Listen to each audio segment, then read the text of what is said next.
Hi friends, happy independence day. స్వాతంత్ర్యం కోల్పోయి British పాలనలో ఉన్న భారత్ స్వాతంత్ర్యం తిరిగి ఎవరి వల్ల పొందామో గత వీడియోలో తెలుసుకున్నాం.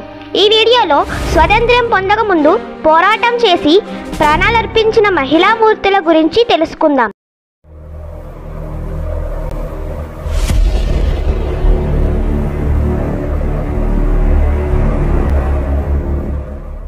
(1262) 89 సంవత్సరంలో కాకతీయ వంశం రాణి రుద్రమాదేవి. 1524 సంవత్సరంలో బుందేల్ఖండ్ సంస్థాన్ రాణి దుర్గావతి. 1525 70 సంవత్సరంలో చౌతాల వంశం రాణి అబ్బక్క. 1725 95 సంవత్సరంలో హోల్కర్ వంశం రాణి అహల్యబాయి. 1778లో కిత్తూరు రాజ్యం కిత్తూరు చెన్నమ్మ. 1825 55 సంవత్సరంలో ఝాన్సీ రాజ్యం రాణి లక్ష్మీబాయి. 1869 సంవత్సరంలో కమలా చటోపాధ్యాయి. 1831 నుండి 97 సంవత్సరంలో సావిత్రిబాయి పూలే మరియు అనేక మహిళా స్వాతంత్ర్య సమరయోధులు చరిత్రలో లేకుండా చేయడం దురదృష్టకరం. అందుకే వారందరినీ స్మరించుకుందాం. ముందుగా అభయరాణిగా పేరు పొందిన రాణి అబ్బక్క గురించి కొన్ని విషయాలు తెలుసుకుందాం.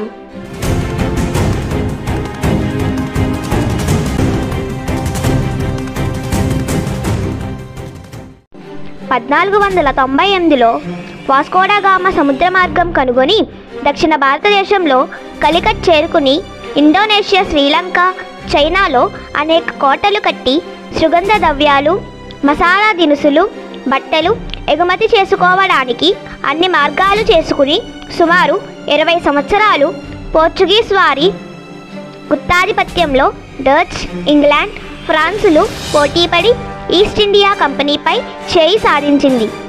విజయనగర పాలకుడు తులువ వంశీయుడు శ్రీకృష్ణదేవరాయలు 1529 సంవత్సరంలో మరణించిన తరువాత తులువనాడు అని పిలిచే ఉడిపి, దక్షిణ కన్నడ, కాసారాగోడ్ ప్రాంతం కీలక వాణిజ్య కేంద్రంగా జరిగే మేలుజాతి గుర్రాలు, మిరియాలు, బట్టలు, సుగంధ ద్రవ్యాలు వ్యాపారానికి చాలా ఇబ్బందిగా తయారయ్యింది. తులువ రాజవంశం అంటే కోస్తా కర్ణాటక చౌతా కుటుంబానికి చెందినది.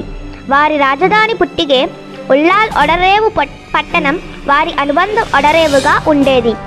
వారిది మాతృవంశ విధానం. అబ్బక్క రాజ్యానికి రాణి పదవిని అలంకరించారు. ఆమె సునిశిత మేధ గొప్పది. యూరోపియన్ల ముందు భారతీయ రాజ్యాలు తలదించడం గమనించి గెరిల్లా యుద్ధ విద్యకు ప్రాధాన్యమిచ్చి పొరుగు రాజ్యాలతో వ్యూహాత్మకంగా కాలికట్ రాజు జామరిన్ మద్దతు కోరింది. సరిహద్దు రాజ్యాలకు స్నేహం అందించి బలమైన కూటమి తయారు చేసింది. ఉల్లాల్ పోర్చుగీస్ పరం కాకుండా ఎన్నో యుద్ధాలు చేసింది. 1567 సంవత్సరంలో చేసిన దాడిని అబ్బక్క ఎదుర్కోగలిగారు. 1568 సంవత్సరంలో వైస్రాయ్ ఆంటోనియో నోరన్హో పంపిన సైన్యం ఉల్లాల్ పట్టణాన్ని, రాజు ప్రసాదాన్ని కూడా స్వాధీనం చేసుకున్నాయి. అప్పుడు అబ్బక్క రహస్య ప్రదేశంలో తల దాచుకుని 200 మంది సైనికులను ఎదుర్కొంది. జనరల్ పిక్సోటోను చంపి 70 మంది పోర్చుగీసు సైనికులను బందీలుగా పట్టుకున్నారు. దీనితో వారు ఈలోగా పోర్చుగీసు వారితో చేయి కలిపిన మాజీ భర్త రాజ్య రహస్యంగా సైన్యంతో అబ్బక్కను బంధించారు.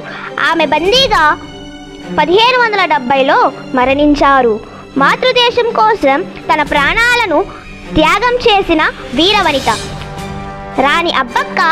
ఆమె గుర్తుగా 2003లో జనవరి 15 తపాలా కవరు విడుదల చేశారు. 2015లో నౌకాదళంలో ఒక నౌకకు రాణి అబ్బక్క పేరు పెట్టి రుణం తీర్చుకుంది. ఈ విధంగా బ్రిటిష్ వలస పాలకులకు వ్యతిరేకంగా ఎంతో మంది వీరవనితలు పోరాడి వీరమరణం పొందారు. దురదృష్టవశాత్తు వారి గాథలు జానపద కథలలో మినహాయించి చరిత్ర పుటల్లో ఎక్కడ నమోదు కాలేదు. ఇలాంటి గాథలను మన చరిత్ర పాఠ్య పుస్తకాలలో చర్చించవలసిన అవసరం ఉంది. ఓకే ఫ్రెండ్స్, తర్వాత వీడియోలో మరొక వీరవనిత గురించి తెలుసుకుందాం. నమస్తే.